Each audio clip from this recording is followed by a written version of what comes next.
እንመካከር ምንድነው ነገሩ? እስኪ እንመካከር ይፈታል ችግሩ። እንነጋገር በሎ እንስማማ ከሩቅ አይመጣ። ሁሌም ከኛ ጋር አብራችሁ እየሰራችሁ ስላለ በእውነት በኮሚሽኑ ስም ጭምር በጣም ማመስገን እፈልጋለሁ። እናንተን የሀገራችን ጉዳይ የሁላችንም ጉዳይ እንደሆነ በመረዳት ለምታደርጉት ጥረት እና የኮሚሽኑ ስራ እንዲሳካና ውጤታማ እንዲሆን በእውነት የእናንተንም አስተዋጽኦ እያደረጋችሁ ስላላችሁ ልትመሰገኑ ይገባል። ኢትዮጵያም ታመሰግናችኋለች። እኔ እንኳን ለመናገር የወጣሁት በሁለት ጉዳይ ነው። አንዱ ከጊዜያዊ አስተዳደሩ ፕሬዝዳንት የስራ ዘመን ጋር የተያያዘ ጥያቄ በተመለከተ ነው። የሀገራዊ ምክክሩ ጉዳይ ከአንድ ሰው የስራ ዘመን ጋር አያያዝም። ጊዜያዊ አስተዳደሩ ይቀጥላል። ስለዚህ ከሱ ጋር ተያይዞ የቀረበው ጥያቄ አግባብነት የለውም ለማለት ነው። የኛን ስራ የሚያስተጓጉል አይደለም። አንዱ እሱ ነው። ሁለተኛ ከኮስት ጋር የተያያዘ ነው። ወጪ እንዴት ነው ብላችሁ ያላችሁት ነገር ነው። የሰላም ጉዳይ በምክክር የሚመጣ ዘላቂ ሰላም በገንዘብ አይተመንም፣ በፍጹም በገንዘብ አይተመንም እና እሱም ብዙ የሚያሳስብ አይደለም ለማለት ነው። ሌላው አንዳንድ እንግዲህ ቅድም ዮኒ እንትን ብሎ ታልፎታል። ትንሽ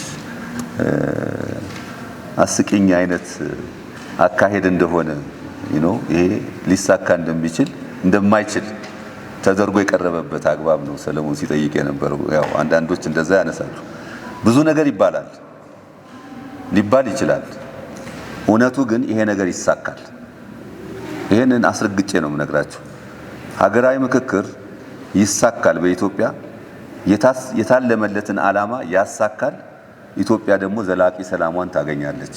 ይሄ ምንም የሚያጠራጥር አይደለም። ምክንያቱም የኢትዮጵያ ሕዝብን አነጋግረናል። እኛ በየስፍራው ከሰላም ውጪ ጦርነት የሚፈልግ አልሰማንም። የጦርነት አጀንዳ ያለው ሕዝብ አላገኘንም። እኛ ሕዝቡን አግኝተናል። ታች ያለውን ሕዝብ ከታች እስከ ላይ ነበር የመጣነውና በየደረጃው በነበሩን መድረኮች የሰላም አጀንዳ ቁጥር አንድ አጀንዳ ነው። ስለዚህ እንዲህ አይነት አጀንዳ ያለው ሕዝብ ይህንን ሂደት አያሳካም ብለን አንጠረጥረውም። አንዱ እሱ ነው። ሁለተኛ ትግራይን ደግሞ ስለ ኢትዮጵያ ስንናገር ትግራይን አለማሰብ በፍጹም የሚቻል አይደለም። ትግራይን በዚህ ሂደት አለማሰብ የሚቻል አይደለም። ችግሮች ይኖራሉ። ሄሬንደር በየጊዜው ችግሮች ነበሩ፣ ፈተናዎች ነበሩ። ግን በጋራ የኖርንባቸው ዘመናት በጋራ ያሳለፍናቸው መልካም ጊዜያት ይበልጣሉ ከገጠሙን ፈተናዎች እና እነዚህንም ፈተናዎች እናልፋቸዋለን። በቃ ዘላቂነት ያላቸው እስከ መጨረሻው ድረስ ሊፈቱ የማይችሉ ፈተናዎች ተደርገው መወሰድ የለባቸውም። ፈተናዎች በዓለም ውስጥ ሁሉ ነበሩ። የኛም ዩኒክ አይደለም። ከዚህም የበለጠ ፈተና አጋጥሟቸው የ100 ዓመት ያህል ጦርነት አካሂደው አገራቸውን አሁን ዛሬ ገንብተው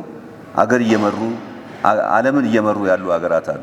ስለዚህ የኛ እንደውም ትልቅ ነገር ለማዋለድ የመጣ ፈተና ነው ብዬ ነው የምወስደው። ትልቅ ነገር ለማዋለድ የመጣ ፈተና ነው። ፈተናን ሁሌም እንትን ማለት የለብንም፣ ኔጌቲቭ አድርገን መውሰድ የለብንም። አንዳንዴ በጣም ማይታሰብ ትልቅ ነገር ማዋለጃም ሆኖ ሊቀርብ ይችላል እና ስለዚህ በእውነት ይሳካል።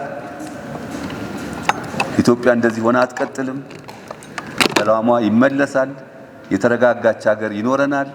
ከሌሎች አገራት ተርታ የምትሰለፍ ሀገር እንደሚኖረን አልጠራጠርም። አመሰግናለሁ።